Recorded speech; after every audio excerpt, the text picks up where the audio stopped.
ये घमंडी अमीर आदमी प्लेन में आराम से सेल्फी ले रहा था, लेकिन बगल में बैठी खूबसूरत साइंटिस्ट उसे घूर रही थी, क्योंकि उसे दिल से इस दिखावे वाले आदमी से नफरत थी। फिर भी वो बेशर्मी से उससे बात करने आ गया। जब साइंटिस्ट ने उसकी तरफ देखा भी नहीं तो इस अमीर आदमी ने एक बिजनेस मैगजीन निकाली ताकि वो अपना रुतबा दिखा सके। लेकिन उसकी इस हरकत से कोई इंप्रेस नहीं हुआ, बल्कि वो उसे और भी ज्यादा चिढ़कर देखने लगी। अपनी बेइज्जती छुपाने के लिए उसने तुरंत अपना कैमरा निकाला और खिड़की के बाहर बर्फ में पेंगुइन की फोटो खींचने का नाटक करने लगा, जबकि असल में वो सोच रहा था कि इस औरत से बदला कैसे लिया जाए। तभी अचानक प्लेन हवा में एक तरफ झुक गया और वो अमीर आदमी सीधा साइंटिस्ट के ऊपर जा गिरा। ये क्या कर रहे हो तुम? मैंने जानबूझकर थोड़ी किया है। वो आदमी एकदम डर के मारे पीला पड़ गया और जल्दी से अपनी सीट बेल्ट बांध ली। उसे पता ही नहीं था कि मौत उनके बहुत करीब आ चुकी है। प्लेन जल्द ही एक बर्फीले तूफान में फंस गया। पायलट ने बादलों से निकलने की बहुत कोशिश की, लेकिन तूफान बहुत ज्यादा खतरनाक था। देखते ही देखते प्लेन कंट्रोल से बाहर हो गया और हजारों मीटर ऊपर से तेजी से नीचे गिरने लगा। अंदर सब लोग चीखने चिल्लाने लगे। थोड़ी ही देर में प्लेन सीधे एक बर्फीले पहाड़ से जा टकराया। इससे पहले कि कोई कुछ समझ पाता, वो बर्फ पर गिरकर काफी दूर तक फिसलता चला गया और फिर सीधा जमी हुई बर्फ में जा घुसा। अच्छी बात यह थी कि उस आदमी की सीट बेल्ट बंधी हुई थी, जिससे उसकी जान बच गई, लेकिन बाकी लोगों की किस्मत इतनी अच्छी नहीं थी। पायलट और एक और पैसेंजर की वही मौत हो गई। साइंटिस्ट को भी बहुत चोटें आई। उसका एक पैर लोहे की भारी प्लेट के नीचे दब गया था, जिससे वो हिल भी नहीं पा रही थी। वो मदद के लिए जोर जोर से चिल्लाने लगी। उसकी आवाज सुनकर वो आदमी तुरंत वहां आया और बिना कुछ सोचे उसे बचाने में लग गया। लेकिन जैसे ही उसने पूरी ताकत से वो प्लेट उठाने की कोशिश की, अचानक प्लेन का वो हिस्सा तेजी से नीचे पानी में डूबने लगा और अंदर खूब सारा पानी भरने लगा। खुद को बचाने के लिए उसने एक बैग उठाया और उसे तड़पता हुआ छोड़कर वहां से भागने लगा, क्योंकि उसे पता था कि प्लेन बहुत जल्द समुद्र में डूब जाएगा और वो किसी अजनबी के लिए अपनी जान नहीं देना चाहता था। बेचारी लड़की को दर्द सहते हुए खुद ही प्लेट को उठाने की कोशिश करनी पड़ी, लेकिन वो हिली तक नहीं। अब वो पूरी तरह निराश हो चुकी थी। लेकिन जैसे ही उसने हार मानी, वो आदमी अचानक वापस आ गया। शायद उसे दया आ गई थी। उसने पहले आग बुझाने वाले सिलेंडर से प्लेट को अटकाया और फिर उसके जूते के फीते खोले। एन मौके पर उसने पूरी ताकत लगाकर लड़की को वहां से बाहर खींच लिया। लेकिन जैसे ही वो दोनों प्लेन से बाहर निकले, वो पूरा प्लेन उनके सामने ही पानी में डूब गया। हालांकि वो अभी के लिए मौत के मुंह से बच गए थे, लेकिन इस सुनसान अंटार्कटिका में जिंदा कैसे रहेंगे, ये बहुत बड़ा सवाल था। फोन में नेटवर्क नहीं था और किसी को भी उनके क्रैश की सही लोकेशन के बारे में नहीं पता था। अब उनके सामने जिंदगी की सबसे बड़ी चुनौती आने वाली थी। जमा देने वाली ठंड, खाने की कमी और कई अनजाने खतरे उनका इंतजार कर रहे थे। हवा रुक गई थी। हवा रुक गई। बहुत बढ़िया, जल्दी चलो, मौसम बदलने वाला है। इससे पहले कि वो वहां से निकल पाते, एक और भयानक बर्फीला तूफान तेजी से उनकी तरफ बढ़ने लगा। ठंड भी बहुत ज्यादा बढ़ गई थी। बिना कुछ सोचे उस साइंटिस्ट ने उस आदमी को जल्दी से एक गड्ढा खोदने को कहा। लड़की भी अपना दर्द भूलकर उसकी मदद करने लगी। अच्छी बात यह रही कि तूफान आने से पहले ही वो दोनों उस गड्ढे में छुप गए। काफी देर बाद जब तूफान रुका और आसमान साफ हुआ, तो बाहर से मदद मांगने के लिए वो आदमी उम्मीद लेकर पहाड़ की चोटी पर नेटवर्क ढूंढने भागने लगा। लेकिन जब वो अपनी पूरी ताकत लगाकर ऊपर पहुंचा, तो उसकी आखिरी उम्मीद भी टूट गई। वो फोन को कितना भी ऊपर उठा ले, लेकिन उसे कोई नेटवर्क नहीं मिला। उसने सोचा था कि अंटार्कटिका में एक बड़ा प्रोजेक्ट फाइनल करने के बाद उसकी कंपनी बहुत बड़ी बन जाएगी, लेकिन किस्मत ने उसके बचने का कोई रास्ता नहीं छोड़ा था। गुस्से में उसने अपना फोन दूर फेंक दिया और तभी उसका बैलेंस बिगड़ा और वो पहाड़ से नीचे गिर गया। पर कौन जानता था कि इसी गलती की वजह से उन्हें जीने की एक नई उम्मीद मिल जाएगी। सामने ही एक पुराना और खाली लकड़ी का केबिन दिखाई दे रहा था, लेकिन दूसरी तरफ उस लड़की के लिए एक नई मुसीबत खड़ी हो गई थी। डेड बॉडी को देखकर कुछ बहुत ही खतरनाक अंटार्कटिक पक्षी वहां आ गए थे। ये इतने खूंखार होते हैं कि अपनी तेज चोंच से पल भर में ही इंसान का गोश्त नोच लेते हैं। ये सब देखकर वो बेचारी डर के मारे कोने में सिकुड़कर कांपने लगी। इससे पहले कि वो पक्षी उस पर हमला करते,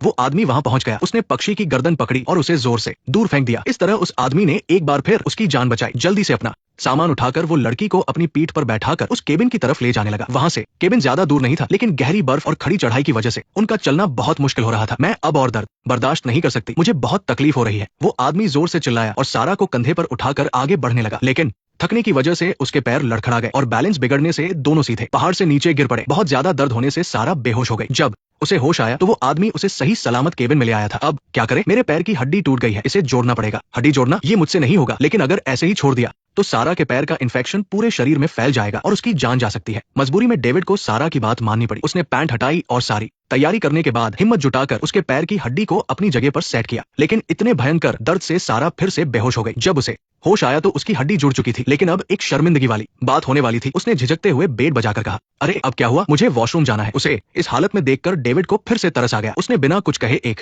आरी निकाली और बेड में एक बड़ा सा छेद कर दिया। फिर एक बर्तन लाकर उसके नीचे रख दिया ताकि उसे शर्मिंदगी ना हो। वो तुरंत वहां से चला गया। जाते हुए उसने ये भी कहा कि किसी को कुछ पता नहीं चलेगा। सारा ने कभी नहीं सोचा था कि प्लेन में जिस आदमी से वो इतनी नफरत करती थी, वो पुराने गिले शिकवे भुलाकर इस तरह उसकी मदद करेगा। अब उन दोनों की किस्मत एक दूसरे से जुड़ चुकी थी। लेकिन ये अंटार्कटिका था, जहां बहुत भयानक ठंड पड़ती है। उनके सामने दूर दूर तक सिर्फ बर्फ और ठंडी हवाओं के अलावा कुछ नहीं था। कोई इंसान या जानवर नहीं था। डेविड को समझ नहीं आ रहा था कि अब वो दोनों इन हालातों में कैसे जिंदा रहेंगे, लेकिन शायद उनकी किस्मत अच्छी थी। बाहर ठंड से कांपते हुए डेविड को अचानक दरवाजे के पास एक तेल का टैंक दिखा। उसने ऊपर से बर्फ हटाई और देखा कि उसमें अभी भी काफी सारा फ्यूल बचा था। फिर उसे स्टोर रूम में एक जनरेटर भी मिल गया। बस किस्मत आजमाने के लिए उसने पूरी ताकत से उसे खींचा और खुशकिस्मती से वो जनरेटर चालू हो गया। इसके साथ ही केबिन की लाइटें जल गई और हीटर से कमरा भी गर्म होने लगा। सारा ने सपने में भी नहीं सोचा था कि ये अमीर आदमी सिर्फ दिखावा नहीं करता बल्कि मुसीबत में बहुत काम का इंसान है। इसके बाद उन्हें एक के बाद एक सरप्राइज मिलते गए। उन्हें केबिन में खाने पीने का बहुत सारा सामान मिल गया। पैकेट पर लिखी जानकारी देखकर समझ आ रहा था कि ये सामान चाइना की रिसर्च टीम का था। ये सब देखकर सारा ने एक बड़ा अंदाजा लगाया, हो सकता है कि चाइना का स्टेशन यहाँ से बस कुछ ही किलोमीटर दूर हो। एक साइंटिस्ट होने के नाते उसने अपने अनुभव से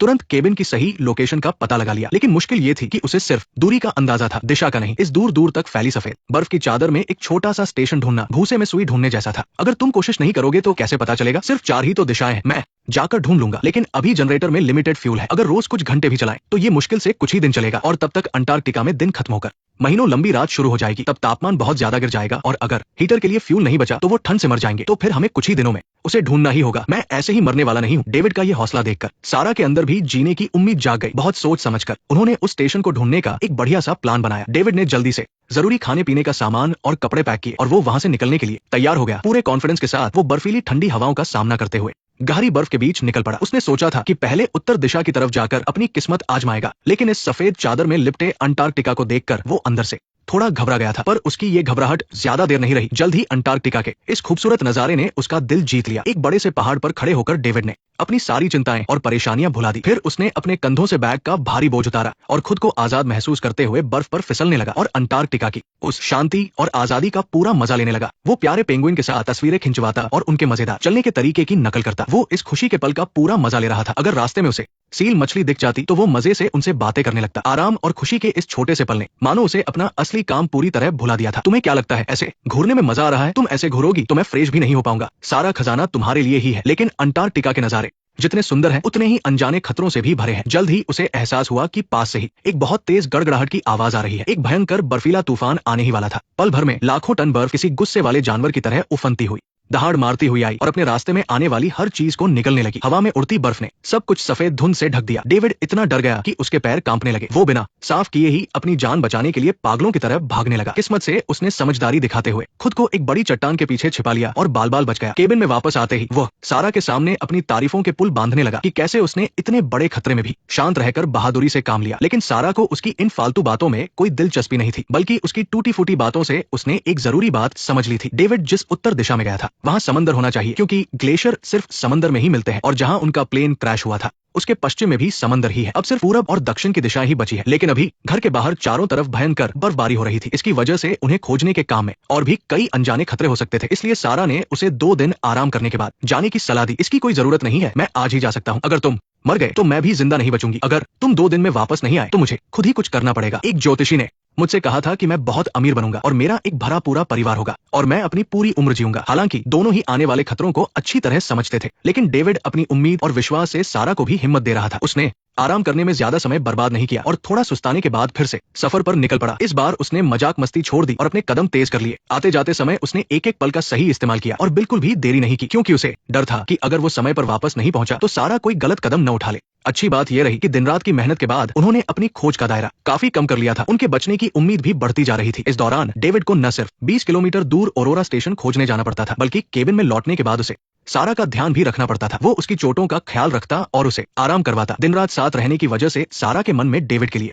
काफी बदलाव आ गया था। उसे एहसास हुआ कि जो इंसान उसे हमेशा एक बिगड़ा हुआ रईस लगता था, वो असल में कितना जिम्मेदार हो सकता है। शायद पहले वो उसे गलत समझ रही थी और ये उसकी ही छोटी सोच थी। सारा को जल्दी ठीक करने के लिए डेविड ने उसे ताकत देने के लिए कुछ मछलियां पकड़ने का फैसला किया। उसने बर्फ में एक छेद किया, अपना कांटा तैयार किया और धीरे से चारा नीचे डाला। अब उसे बस शांति से इंतजार करना था। अचानक कांटा जोर से हिलने लगा। उसने पूरी ताकत से खींचा और एक बड़ी मछली उसके हाथ लग गई। वापस लौटते समय डेविड बहुत खुश था, लेकिन तभी न जाने कहां से कुछ टूटने की आवाज आई। इससे पहले कि वो कुछ समझ पाता, उसके पैरों के नीचे की बर्फ टूटने लगी। एक जोरदार झटके से डेविड की आंखों के सामने एकदम अंधेरा छा गया। जब उसे होश आया तो उसने खुद को एक भयानक मुसीबत में फंसा हुआ पाया। उसके पैरों के नीचे एक गहरी अंधेरी खाई थी और सिर के ऊपर 100 मीटर ऊंची बर्फ की दीवार। सिर्फ हाथों के सहारे ऊपर चढ़ना बिल्कुल नामुमकिन था। इस बिना किसी रास्ते वाली मुसीबत में डेविड ने हिम्मत जुटाई और बर्फ की संकरी दरारों के बीच से मुश्किल से निकलने लगा। उसे उम्मीद थी कि इस मुसीबत में शायद कोई रास्ता मिल जाए, लेकिन कई घंटों तक बिना दिशा के भटकने के बाद भी कोई फायदा नहीं हुआ। काफी देर घूमने के बाद उसने देखा कि वो वापस उसी जगह आ गया था। अब डेविड वहीं रुक गया और सामने की खाई को देखने लगा। ऐसा लग रहा था मानो वो खाई भी उसे ही घूर रही हो। इस गहरी निराशा में उसके दिमाग में एक पल के लिए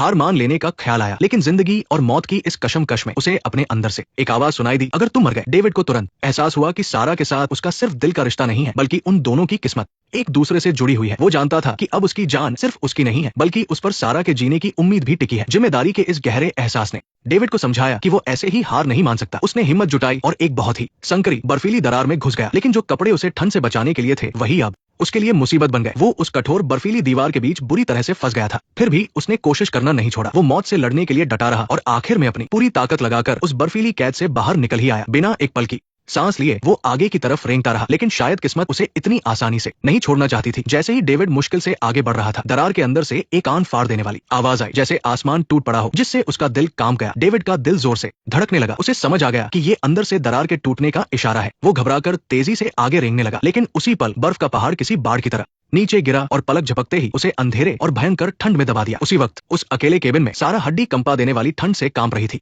वो एक तरफ डेविड के जाने के दिन गिन रही थी और दूसरी तरफ उसे डर था कि कहीं उसके साथ कोई हादसा न हो गया हो। बाहर होने वाली हर छोटी सी आहट से सारा का दिल घबरा जाता था। डेविड को बाहर गए हुए अब पूरे 4 दिन हो चुके थे। सारा की बेचैनी किसी तूफान की तरफ बढ़ती जा रही थी और उसकी आंखों से लगातार आंसू बह रहे थे। उसने अपने हाथ जोड़े, पेंडेंट को कसकर पकड़ा और सच्चे दिल से डेविड के लिए प्रार्थना करने लगी। वो चाहती थी कि ये निर्दयी बर्फीला तूफान थोड़ी दया खा ले और उसे सही सलामत वापस भेज दे, लेकिन किस्मत को कुछ और ही मंजूर था। बाहर की हवा किसी खूंखार जानवर की तरह सब कुछ तबाह कर रही थी। उसने उस पुराने जनरेटर को भी खराब कर दिया। केबिन के अंदर का तापमान तेजी से गिरने लगा और खिड़की के शीशे पर तुरंत बर्फ की मोटी परत जम गई। इस बेबसी के पल में सारा के सामने एक नई मुसीबत खड़ी थी। डर और ठंड साए की तरह उसके साथ थे, लेकिन वो जानती थी कि उसे हार नहीं माननी है, क्योंकि उसे डर था कि अगर डेविड वापस आया और वो नहीं मिली तो वो भी जी नहीं पाएगा। इसलिए उसने दर्द सहते हुए मुश्किल से केबिन के बाहर रेंगना शुरू किया और जनरेटर को फिर से चालू करने की कोशिश की, लेकिन बर्फ के कारण रस्सी बहुत कमजोर हो गई थी। सारा ने जैसे ही रस्सी को जोर से खींचा, वो टूट गई। रस्सी के साथ साथ उसकी जिंदा रहने की आखिरी उम्मीद भी टूट गई थी। इस वक्त मौत से भी ज्यादा डरावना था जिंदगी के आखिरी पलों का अकेलापन और निराशा। इतने दिन बीत गए थे, शायद डेविड के साथ कुछ बुरा हो गया हो। आखिर अंटार्कटिका जैसी खतरनाक जगह पर जिंदा बचना किसी चमत्कार से कम नहीं है। वो आसमान से गिरती हुई बर्फ को देखती रही और दूर दूर तक फैले उस खूबसूरत और शांत बर्फीले मैदान को भी। शायद अपनी जिंदगी को यहीं खत्म कर लेना ही सबसे बड़ा छुटकारा था। उसने धीरे से अपनी नजरें घुमाई और आखिर में पास ही पड़े एक टिन के ढक्कन पर उसकी नजर गई। आत्महत्या का ये ख्याल किसी शैतान की तरह उसे हमेशा के अंधेरे में बुला रहा था। आखिरकार उसने अपने कांपते हाथों से अपनी कलाई काट ली। उसका लाल खून उसके दर्द की तरह खामोशी से उस ठंडी बर्फ पर बहने लगा। उसने अपनी आंखें बंद कर ली और अपनी जान को ठंडी हवाओं के हवाले कर दिया। लेकिन दूसरी तरफ डेविड ने अभी हार नहीं मानी थी। उस गहरे अंधेरे में वो अपने लाइटर की हल्की रोशनी और सारा की चिंता के सहारे अपनी पुरानी कुल्हाड़ी से बर्फ काटकर बाहर निकलने का रास्ता बना रहा था। वहां से बच निकलने के बाद उसने एक पल भी बर्बाद नहीं किया और गहरी बर्फ पर अपनी पूरी ताकत लगाकर वापस दौड़ पड़ा। लेकिन जब वह केबिन में लौटा तो वही हुआ जिसका उसे सबसे ज्यादा डर था। वो घबराकर सारा के पास गया और झुककर उसकी कमजोर होती हुई सांसें सुनने लगा। उसका दिल डर से बैठा जा रहा था। वो जोर जोर से सारा का नाम पुकारने लगा, ये बताने के लिए कि वो अभी भी जिंदा है। गनीमत रही कि सारा सिर्फ बेहोश थी और जल्दी ही उसे होश आ गया। ये देखकर कि सारा ठीक है, डेविड की जान में जाना है, उसने उसे कसकर गले लगा लिया। वो खुद को कोस रहा था और बहुत डरा हुआ भी था। वो सोच भी नहीं सकता था कि सारा के बिना उसकी दुनिया कितनी अकेली और सूनी हो जाती। शुक्र है कि किस्मत ने उन्हें एक और मौका दे दिया। डेविड ने जल्दी से जनरेटर ठीक किया और अपनी जान पर खेलकर लाई गई मछली का सूप बनाया। लेकिन इतना सब कुछ झेलने के बाद भी सारा अभी तक उन डरावने पलों से बाहर नहीं आ पाई थी। उसकी आंखें खाली और उदास थी, मानो उसने अपनी आत्मा खो दी हो। आने वाले कल को लेकर वो डरी हुई थी। उसे नहीं पता था कि ऐसे दिन कब खत्म होंगे। मैं बर्फ की खाई में गिर गया था, हम जिंदा बच जाएंगे, है ना? डेविड को सारा से वो जवाब नहीं मिला जो वो चाहता था, लेकिन वो जानता था कि जितनी जल्दी हो सके औरोरा स्टेशन पहुंचना ही उनके बचने का इकलौता रास्ता है। इसलिए उसने आराम नहीं किया और थोड़ा सा सुस्ताने के बाद तुरंत निकलने का फैसला किया। लेकिन जाने से पहले उसे अब भी चिंता सता रही थी। अगर तुम सच में मेरे बिना या अगर मैं वापस ना आ पाऊं तो मैं चाहता हूं कि तुम कम से कम सारा डीजल इस्तेमाल कर लो और डिब्बे वाला खाना खत्म कर दो, उसके बाद ही कुछ सोचना। डेविड ने हिम्मत करके बर्फ पर चलना शुरू किया। हड्डियों को कंपा देने वाली सर्द हवाओं का सामना करते हुए उसने कई पहाड़ पार किए। वो बिना रुके उस दूर औरोरा स्टेशन को ढूंढ रहा था। उसके कदमों के निशान इस विशाल बर्फीले इलाके में हर जगह फैल चुके थे, लेकिन इस शांत दिखने वाली बर्फीली जमीन के नीचे कई ऐसे खतरे छिपे थे जिनका कोई अंदाजा नहीं लगा सकता था। जब डेविड अपना पूरा ध्यान लगाकर आगे बढ़ रहा था तभी उसकी आंखों में एक तेज दर्द हुआ। ऐसा लगा जैसे उसकी आंखों के अंदर आग भड़क उठी हो या फिर किसी ने एक साथ कई सुइयां चुभा दी हो। वो दर्द से तड़पते हुए बर्फ पर घुटनों के बल गिर पड़ा। उसने मुश्किल से सख्त बर्फ को तोड़ा और जल्दी से मुट्ठी भर बर्फ उठाकर अपनी आंखों पर रख ली ताकि इस भयानक दर्द से कुछ राहत मिल सके। लेकिन उसे नहीं पता था कि हालत और भी खराब होने वाली है। उसकी आंखों के सामने धुंधलापन छाने लगा और नीचे का रास्ता भी अब साफ नहीं दिख रहा था। डेविड सिर्फ अपने अंदाजे के भरोसे लड़खड़ाते हुए उस बर्फ में आगे बढ़ता रहा, गिरते पड़ते और घिसटते हुए। आखिरकार वो लकड़ी के घर के पास पहुंच गया। हालांकि घर बस कुछ ही दूरी पर था, लेकिन उसे कुछ दिखाई नहीं दे रहा था। वो पूरी तरह से खोया हुआ और बेबस महसूस कर रहा था। घबराहट में उसे कुछ समझ नहीं आ रहा था और वो हताश होकर पूरी ताकत चिल्लाने लगा। उसकी इस चीख ने घर के अंदर सो रही सारा को चौंका कर जगा दिया। वो जल्दबाजी में किसी तरह बिस्तर से उठी और तुरंत डेविड को जवाब देने लगी। उसकी यह आवाज डेविड के लिए ऐसा था जैसे गहरे समंदर में भटके हुए को किनारे की रोशनी मिल गई हो। इसने उसे सही रास्ता दिखाया और धुंध से बाहर निकालकर घर तक पहुंचाने में मदद की। डेविड डेविड मैं यहाँ हूँ, मैं यहाँ हूँ। डेविड के बच जाने के बाद वो सीधा जाकर सारा के गले लग गया और फूट फूट कर रोने लगा, क्योंकि अब उसकी आंखों की रोशनी जा चुकी थी। उसे लगा कि अब बचने की कोई उम्मीद नहीं है। गनीमत है कि सारा ने उसे बताया कि ऐसा सिर्फ लंबे समय तक बर्फ में चलने और उसकी चमकती रोशनी की वजह से हुआ है। उसे स्नो ब्लाइंडनेस हो गया है, बस 3 दिन आराम करने से वो पूरी तरह ठीक हो जाएगा। ये जानकर डेविड ने राहत की सांस ली और सारा की गोद में सिर रखकर गहरी नींद में सो गया। डेविड की हिम्मत और कभी हार न मानने की जिद धीरे धीरे सारा के टूटे हुए दिल को भी जोड़ रही थी। जब डेविड घर में आराम कर रहा था तब सारा ने प्यार से उसके नहाने के लिए गर्म पानी तैयार किया। सारा ने भी इस प्यार का जवाब अपने तरीके से देने का फैसला किया। उसने एक कैंची ली और डेविड की दाढ़ी सेट करने लगी। पर्दों से छनकर आती हुई सूरज की रोशनी ने न सिर्फ कमरे के हर कोने को रोशन कर दिया, बल्कि उन दोनों के बंद दिलों को भी धीरे धीरे पिघलाना शुरू कर दिया। इस शांत और खूबसूरत माहौल में उनके बीच एक ऐसा प्यार पनपने लगा जिसे लफ्जों में बयां नहीं किया जा सकता था। डेविड ने प्यार से सारा के बालों को हटाया और फिर खुद को रोक नहीं पाया और धीरे धीरे उसके करीब आने लगा। तुम्हें दिखाई दे रहा है, मैंने ठीक से नहीं देखा। कभी एक दूसरे की शक्ल न देखने वाले ये दो दुश्मन अब साथ रहते थे, एक दूसरे को पसंद करने लगे थे। लेकिन दोनों में से किसी की भी अपने दिल की बात कहने की हिम्मत नहीं हो रही थी, क्योंकि दोनों ही ये बात अच्छी तरह जानते थे कि वे आगे जिंदा बचेंगे भी या नहीं, इसका कोई भरोसा नहीं था। अगले दिन सुबह जब वे शांति से नाश्ता कर रहे थे तभी अचानक बाहर से किसी के दरवाजा पीटने की जोरदार आवाज आई। डेविड तुरंत बाहर देखने के लिए दौड़ा, लेकिन दरवाजा खोलने पर बाहर कोई नहीं था। उसे थोड़ी निराशा हुई और वो बेबस महसूस करने लगा। लेकिन जैसे ही वो उदास होकर वापस पलटने लगा, वो आवाज फिर से आई। इस अजीब सी घटना ने उन दोनों के चेहरों की हवाइयां उड़ा दी। अभी वे कुछ सोच ही रहे थे कि अचानक लकड़ी का दरवाजा जोर से खुला। डेविड इतना डर गया कि उसने जल्दी से अपना टिफिन उठा लिया, लेकिन उन्हें ये देखकर बहुत हैरानी हुई कि वो छिपकर आने वाला मेहमान और कोई नहीं बल्कि एक प्यारा सा और गोलमटोल पेंगुइन था। इसे देखकर डेविड की जान में जान आई और उसने राहत की सांस ली। इस छोटे से मेहमान के आने से उनकी बोरिंग जिंदगी में थोड़ी मस्ती आ गई, लेकिन इस बात को लेकर उन दोनों के बीच थोड़ी बहस भी हो गई। तुम ये क्या कर रहे हो डेविड? तुम्हारी हिम्मत कैसे हुई इस प्यारे और मासूम से छोटे मेहमान को देखकर? आखिरकार डेविड का दिल पिघल ही गया और इस तरह वह भी उनके इस छोटे से परिवार का हिस्सा बन गया। सारा ने उसका एक प्यारा सा नाम भी रखा, मोटू। मोटू का आना जैसे किस्मत का कोई खेल था जिसने उन दोनों की जिंदगी में अचानक से ढेर सारी खुशियां और चमत्कार भर दिए। डेविड की प्यार भरी देखभाल से सारा के पैरों की चोट भी दिन ब दिन ठीक होने लगी थी और उसकी मुस्कान भी अब और भी प्यारी हो गई थी। खाली समय में डेविड एक स्लेज गाड़ी लाता और सारा को उस पर बिठाकर इस खूबसूरत बर्फीली वादियों की सैर कराता और मोटू भी खुशी से उछलता हुआ उनके पीछे पीछे दौड़ता। स्लेज पर बैठी सारा के चेहरे पर एक बहुत प्यारी सी मुस्कान थी। ये तीनों साथ में इतने खुश थे कि वे अंटार्कटिका के इस बेहद खूबसूरत नजारे में पूरी तरह खो गए थे, मानो वे अपनी सारी मुश्किलें भूल गए हों। अगर वे सच में वापस नहीं जा सके तो हमेशा ऐसे ही जिंदगी बिताना भी उनके लिए बहुत खुशी और प्यार भरा एहसास होता। उस पल डेविड और सारा दोनों को एक दूसरे से प्यार हो गया था। शायद सच्चा प्यार वही है जो मुश्किल समय में एक दूसरे का सहारा बने, आम दिनों में साथ निभाएं और तूफानों के बीच एक दूसरे का हाथ कसकर थामे रहे, बिना भविष्य की चिंता किए और बिना डरे। लेकिन जैसे जैसे दिन बीतते गए उनके सामने खाने की कमी की एक बड़ी मुसीबत आने वाली थी। डेविड ने तुरंत बाहर जाकर मछली पकड़ने का फैसला किया। सारा ने उसे बहुत ही प्यार से रास्ता बताया, लेकिन डेविड ने मौके का फायदा उठाकर उसके साथ थोड़ी फ्लर्टिंग की। सारा ने झेम कर खुद को पीछे किया, लेकिन जब डेविड ने दोनों हाथ जोड़कर सच्चे मन से प्रार्थना की तब सारा को समझ आया कि उसने उसे गलत समझा था। उसने अपने गले का लॉकेट उठाया और मन ही मन उसके लिए प्रार्थना करने लगी ताकि उसे दोबारा स्नो ब्लाइंडनेस न हो। बाहर निकलने से पहले डेविड ने सारा का दिया हुआ चश्मा पहन लिया। अब बर्फ की चमक उसकी आंखों में नहीं चुभ रही थी, लेकिन जैसे ही वो तैयार होकर बाहर जाने लगा उसका पहले वाला कॉन्फिडेंस गायब हो गया था। मैं तुम्हारा इंतजार करूंगी, ये छोटे से शब्द किसी धूप की किरण की तरह थे जिन्होंने डेविड के दिल का सारा डर और बेचैनी दूर कर दी। उसे ऐसा लगा जैसे उसे बहुत सारी हिम्मत मिल गई हो। वो बिना डरे तेज बर्फीले तूफान में आगे बढ़ने लगा। उसका हर एक कदम बहुत मजबूत और पक्का था। सारा के बताए हुए रास्ते पर चलकर वो अपनी जगह पर पहुंच गया। उसने घुटनों के बल बैठकर बर्फ को हटाया और तभी उसके सामने कई सारी मछलियां तैरती हुई दिखाई दी। लेकिन तभी एक बहुत भयानक और डरावनी आवाज के साथ एक बहुत बड़ी चीज उसके सामने आ गई। इससे पहले कि वो कुछ समझ पाता उसके सामने की बर्फ तेजी से टूटने लगी और डेविड इससे पहले कि वो बच पाता वो सीधे उस गहरे और खतरनाक समंदर में जा गिरा। उसका शरीर तेजी से नीचे डूबता जा रहा था। पानी का तेज बहाव उसे बेरमी से बहुत दूर धकेल रहा था। उसने अपनी पूरी ताकत लगाकर हाथ पैर मारे ताकि वो ऊपर आ सके, लेकिन उसे बाहर निकलने का कोई रास्ता नहीं मिल रहा था। उसने अपनी कोहनियों से पूरी ताकत से बर्फ की परत पर वार किया, लेकिन वो बर्फ किसी लोहे की दीवार की तरह सख्त थी। जैसे जैसे उसकी ताकत खत्म होती जा रही थी उसे ऐसा लगा जैसे उसका दम घुटने लगा है। उसे चक्कर आने लगे थे और उसका शरीर धीरे धीरे नीचे जा रहा था। जब उसकी जान पर बनी हुई थी तभी मानो फरिश्तों की तरह पेंगुइन का एक झुंड वहां आ गया। वे तेजी से पानी में कूदे और डेविड की तरफ तैरते हुए आए। उन्होंने उसके चारों तरफ कुछ चक्कर लगाए और फिर बर्फ की दरार की तरफ तैरने लगे। डेविड को अपनी उस हताशा में जीने की एक नई उम्मीद मिल गई थी। उसने अपनी पूरी जान लगाकर हाथ पैर मारे और बाहर निकलने के रास्ते की तरफ तैरने लगा। पेंगुइन के पीछे पीछे चलकर वो आखिरकार बर्फ से बाहर आ गया और उसकी जान बच गई, लेकिन उसके गीले कपड़े उस कड़ाके की ठंड में तुरंत जम गए। वो बेचारा कुछ नहीं कर सकता था, बस छेद के किनारे सिकुड़कर कांप रहा था। लेकिन जैसे ही उसे याद आया कि सारा घर पर उसका इंतजार कर रही है, उसने हिम्मत बांधी, दांत भींचे और फिर से उठ खड़ा हुआ और बड़ी मुश्किल से घर की तरफ बढ़ने लगा। सर्द हवा किसी तेज चाकू की तरह बेरमी से उसके शरीर को काट रही थी।